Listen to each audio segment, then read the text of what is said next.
फिलहाल हम बात कर रहे हैं हमारे भंडारा गोंदिया जिले की लोकसभा की कि हमारा उम्मीदवार घर का कि बाहर का। हमारे साथ में जुड़े हुए हैं प्रवीण मेहर जी, उनसे जानते हैं कि उनका मत क्या है। नमस्कार, मी प्रवीण मेहर, स्वाभिमानी शेतकरी संघटना संघटन जिल्हाध्यक्ष।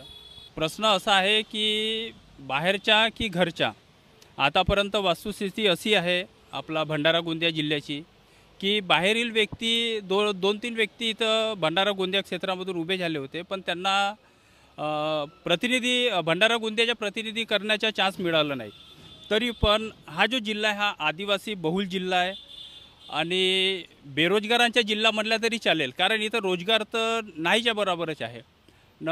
व्यवस्थित कंपन्या आहेत, आहे भरपूर काही, मॅग्नीज आहे, पांढरा सोना म्हणून रेतीचे खाणी आहेत। खाणी म्हणजे नदीच्या पात्रामधील खाणी, पण त्यांच्या उपसा म्हणा किंवा त्यांच्या लिलाव म्हणा योग्य पद्धतीने न होता स्थानिक ठिकाणी एक ट्रॅक्टर 4,000 रुपये 5,000 रुपयाच्या दराने आम्हाला घ्यावा लागतो आहे भंडारावासी किंवा गोंदियावासींना। याचा प्रश्न आहे, बेरोजगारांचा प्रश्न आहे। आणि म्हणजे तुम्ही आता बाहेरील की स्थानिक, बाहेरील व्यक्ती तर भंडारा गोंदिया जिल्ह्यामध्ये काही चान्स नाही त्यांच्या। आणि दुसरी गोष्ट म्हणजे जो स्थानिक पातळीवरचा जो व्यक्ती इथून निवडून येईल त्याला जाण राहील इथल्या प्रश्नांची, इथल्या लोकांची, इथल्या बेरोजगारांची आणि इथल्या भ्रष्टाचारांची, इथल्या काम न झालेल्या वस्तुस्थितीची त्याला जाण राहील।